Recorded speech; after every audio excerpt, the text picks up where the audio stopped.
They're the ones shooting new players in the leg and telling them to leave, whereas this other stuff is more akin to the splintery wood floor they'll have to drag themselves across after being shot by these three. So yeah, let's talk about those.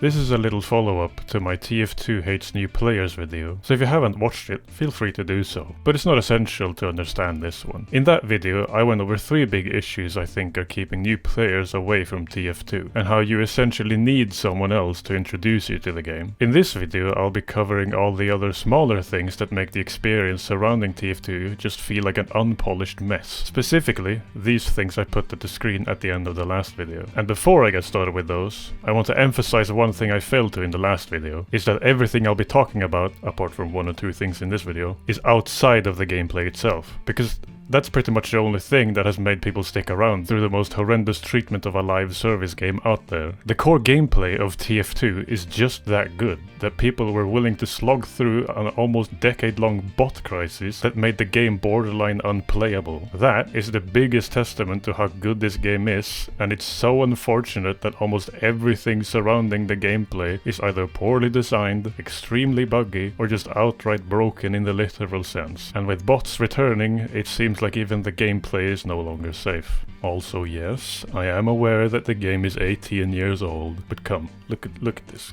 Just let me show you something. Come over here. Let's all read this out loud together. Constantly updated with new game modes, maps, equipment, and most importantly, hats. Yeah, they're still squeezing this game for money. I think they can handle a little criticism. So with that out of the way, let's go over the first issue in that list. I'll be giving my own proposals on how things could be fixed as well. What better way to start than with one of the first things you'll likely interact with if you manage to find them, the tutorials. Let me quickly give my opinions on the tutorials that already exist. The soldier tutorial is good as a basic tutorial to get you started. It even has a part where you actually get to learn the game in action, which I believe is a feature that all tutorials should have. Out of all of the tutorials, it's definitely the best one. However, I think it's missing some parts that I'll get into later. The Demo Man tutorial isn't horrible, but it's not good either. It fails to mention some pretty basic stuff, like the fact that Demoman's main weakness is his close range, where he'll always be damaging himself unless he's using his melee. It's as bare bones as you can get for a tutorial without making it just an outright bad tutorial. The spy tutorial, however, is just plain bad. The best it teaches you is how disguises work on a basic level, and how to sap sentries. The fact that we always have to remind people that spy has a gun is because you never even use it in the spy tutorial. You get a little mention here in the beginning and then plop, like it never existed. The tutorial could even expand on things like the sapper to show you that placing a sapper on a building is completely pointless 99% of the time if the engineer is still alive, since it doesn't show that the engineer has the ability to remove it. A demonstration like shown in the beginning could work wonders here. And of course, gun. I don't care what it is, just show it off at least. And then last, and definitely least, we have the engineer tutorial. Oh boy, by far the worst one of them all. This shouldn't even be called an engineer tutorial, more like just a building PDA tutorial. And the worst thing of all, it tells you that turtling is a good idea. For those of you that don't know, turtling is when you do this. You put the dispenser next to your sentry and just sit there whacking it. Don't do this. This is probably the worst thing you could do and will actively work as a detriment against you. Let me show you why. You spent all that time building and upgrading, and then... Let me just chime in here. Engineer is my most played class, so if you played the engineer tutorial, I am so sorry. But please, spread your buildings out and make them more difficult to take out at once. Anyway, even the takeaway from this tutorial is bad. The image of engineer that I'm left with after playing the tutorial is that he just sits by his building all the time. That's the only thing he does. Engineer desperately needs something like the part 2 of the soldier tutorial, where you actually go out on a map and it tells you some basic good building placements. I'll spare you the rant because the engineer tutorial is something that just makes my blood boil, since I genuinely think you're worse off if you play it instead of figuring it out completely on your own. Right. What would we need to actually have some good tutorials? Here are my ideas. First of all, make a tutorial for each class, just so that there is a place that tells you what each class can do. I won't go over what each tutorial would contain, because that would warrant a video of its own, but just a thing that tells you what each class and their weapons do would already be better than what we have. I'd also add a part 2, just like the soldier tutorial, that could second as a game mode tutorial. You could have part 2 of the engineer be a payload tutorial, and part 2 of scout be a CTF tutorial, etc. That way you crush 2 birds with 1 stone, and you avoid having a wall of different tutorials by baking the game mode tutorial in with the class tutorial. And on top of that, I would also add advanced tutorials that unlock after you complete the basic ones. They'd be very short and would only be for certain classes. For example, a quick demonstration of how rocket jumping works. The only place they ever showed that it was possible is in the tip screen and in the very first trailer. It would be really simple, of course. None of this. Just very basic, like this. Yeah, I'm definitely making a video about a theoretical tutorial for each class. Subscribe if you'd like to see that. Alright, that was probably the biggest segment of the video. The next points are going to be much simpler and quicker to explain. Next up is the class roles. I'm definitely aware that not everyone is going to agree with me on this one. And admittedly, even I think that this is a minor issue. To put it simple, I just don't think that the class roles we have really describe the classes very well. For example, I'd say that the engineer and medic have a lot more in common than medic and the sniper. But the groups they've been assigned to make it seem like they're similar. Were it down to me to come up with a different system, it'd look more like this. Gone are the roles up top, and they've been replaced by badges given to each class individually, along with a short description of what the role looks like within that group. We'd still be using the same roles for simplicity, just attacker, defender and support. None of this pick class or generalist/specialist, that's too complicated and not descriptive enough. To quickly fire through the classes, here's how I designed them. If you want to see my reasoning, you can pause the video and read the description I've put for each one. Scout gets the attacker badge, soldier gets attacker and defender, pyro gets defender and support, demo attacker defender, heavy attacker defender, engineer defender support, medic just support, sniper just defender, and spy gets attacker and support. That, in my opinion, would be a much clearer system that makes picking up each class all the more simpler, a clearer view of where each class thrives. And with that, we move on to the menus. This is more of a quality of life issue than anything. The game mode and map selection screen are probably the worst offenders. You're telling me I'm supposed to memorize 122 maps by heart so that I know what I'm picking. That's just stupid. Most of the older menus are still in decent shape. The items tab, class loadouts, backpack and stats menu are definitely the best parts. Dare I say perfect. However, everything added past 2015 just seemed like they were made intentionally bad. For the options, I'd have it be pretty much editing clash here. Originally this section had a very convoluted explanation of what I wanted to see, but during editing this video, TF2 Classic classified whatever released, which just has everything I was asking for and more. It's got neat categories and even a search bar, and it's even got the legacy options menu as well. Honestly, I couldn't think of anything better, so I say just make something like this. Alright, now I can skip over this section.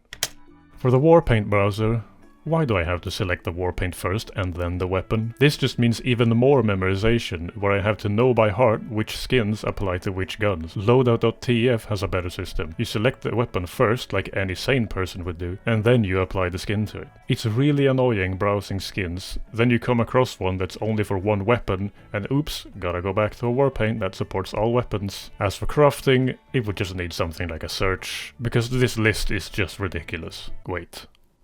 I'm noticing a trend here. A lot of the UI problems have to do with lists that go on for way too long. The maps, the Warpaints, the advanced options, the crafting menu, even the catalog. 170 pages, Jesus Christ. It's almost like this game wasn't designed for this much bloat. No, let's move on to the next bit before we all start saying things that are too logical. The main feature I was thinking about when I wrote this was the coaching system. Originally an extra arm you could lend as an experienced player to a new player, helping to usher them in and get to grips with what to do. This system has been broken ever since Meet Your Match. Great, another feature killed by this update. All that would have to be done is to make this work for casual mode again.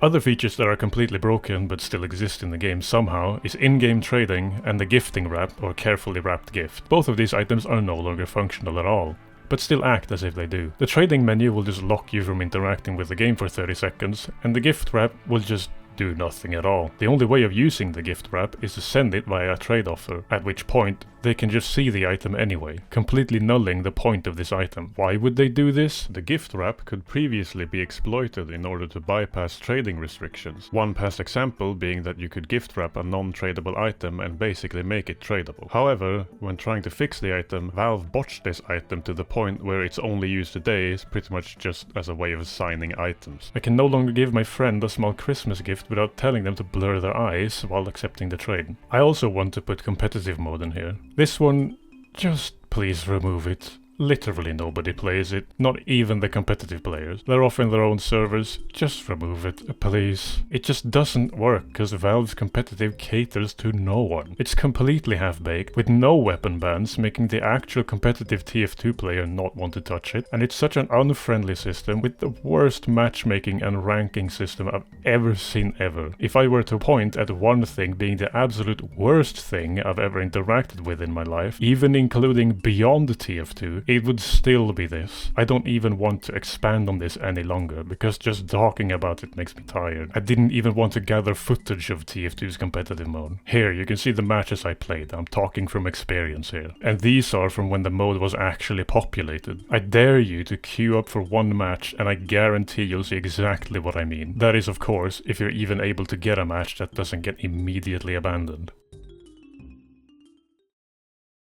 Green Fortress 2. This is pretty self-explanatory, though it may not impact your everyday TF2 experience. Under no circumstances should a combination of items and cosmetics impact gameplay readability to the extent where, even for a fraction of a second, the team of which a player belongs to is questioned. If that happens at all, the worst offending items need to be changed. If the argument for not changing these items is because, well, people who own this item might like it this way, my counter to that would be that under no circumstances should the gameplay suffer because someone might be upset that their virtual pixels they bought changed for the sake of the game. I can guarantee you that no one uses these items because they like them. They are specifically bought to do the funny haha of confusing everyone who hasn't encountered this yet. I want to point my fingers specifically at the flavorful baggies and the water waders, the top on the list of the worst offenders. But I'm also extending a finger at any cosmetic with a very large paint region and cosmetics that remove or move the original team color positions too much. We got one cosmetic that was changed recently because it was offending team recognition too much, so why can't we have this done for the worst offenders as well? I want to add a small footnote to this section that to some extent this goes for maps as well. Recently we have been seeing maps that are so colorful in textures and lighting that contrast between environment and player, and even team recognition,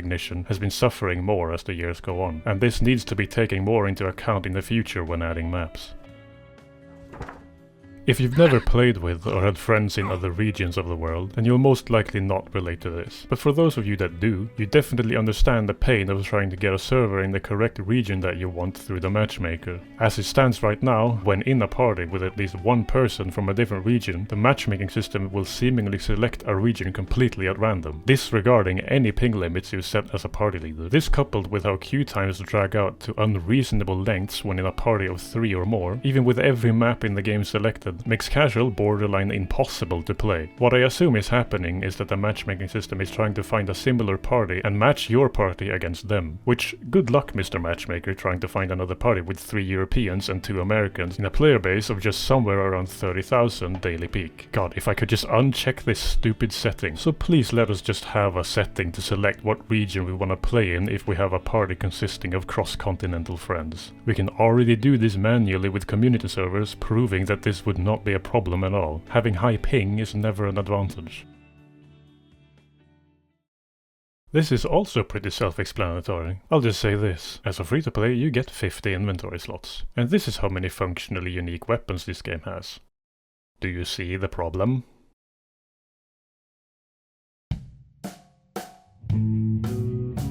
Why is Payload Race in alternative game modes? Do we just not want people to play it or something? Why does Pastime get its own category, but Player Destruction, an entire game mode of its own, is lobbed into MISC game modes along with one-off maps like Doomsday and The Groot Keep? Player Destruction has the same amount of maps as Pastime. Easy fix, we just gotta do some rearranging. They did it in the past, so here's my suggestions. Take out Payload Race and Player Destruction out of alternative game modes. Also take out the one-off maps, Hydro, Doomsday, The Groot Keep, and I guess we'll have to fit Berghausen in here too.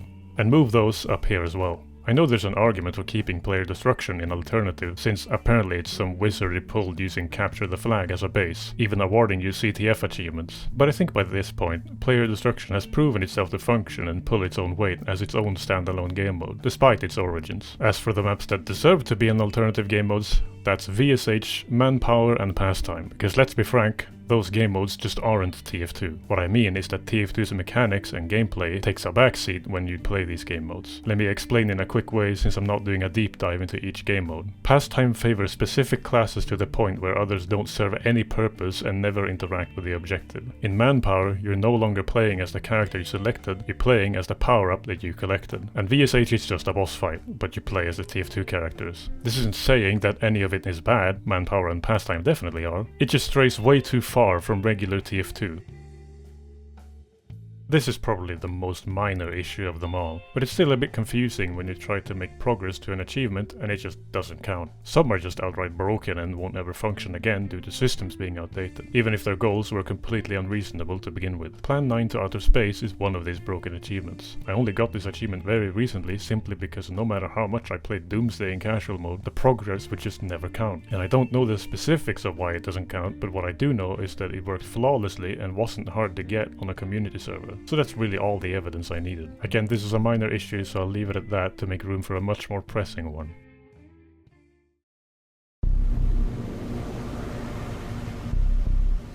This obviously isn't a minor issue like the rest of the stuff I talked about today, but I still want to shine light on it regardless, because recently, well, we've been seeing a bit of a resurgence. And I don't mean just one bot here and there, I mean entire lobbies once again filling to the brim with bots. Luckily, I personally haven't seen this happening after the Smithmas update. If you've got a different story, do tell in the comments. After the update, I've mostly been seeing singular stray bots. The bot lobbies I saw were before the content drop. I don't know if Valve did anything, but if they did, they need to make damn sure to keep that up going forward. Having played a good mix of both US and EU servers, I can confidently say myself that EU servers are significantly less botted than US ones, so I'm guessing the issue has been way worse over there in terms of the recent idle bots. However, regardless of region, we shouldn't be seeing bots at all, and if they were to ever come back to the extent that they did in the past, I genuinely think that'll be it for TF2. No MVM, Halloween, summer or Christmas content drop will be able to save the game if we cannot interact with it. The matchmaking system already makes it hard enough, and Valve cannot be expecting players to stick around through 2 big bot crises. It's a miracle beyond any comprehension that TF2 survived let alone 1 bot infestation in the first place. And I'm seeing the same pattern happening again, slowly but surely seeing bots more and more often. Again, I haven't seen a full idle bot server since the Smithmas content drop, but I think it's much too early to conclude that they're actively fighting it. And if they are,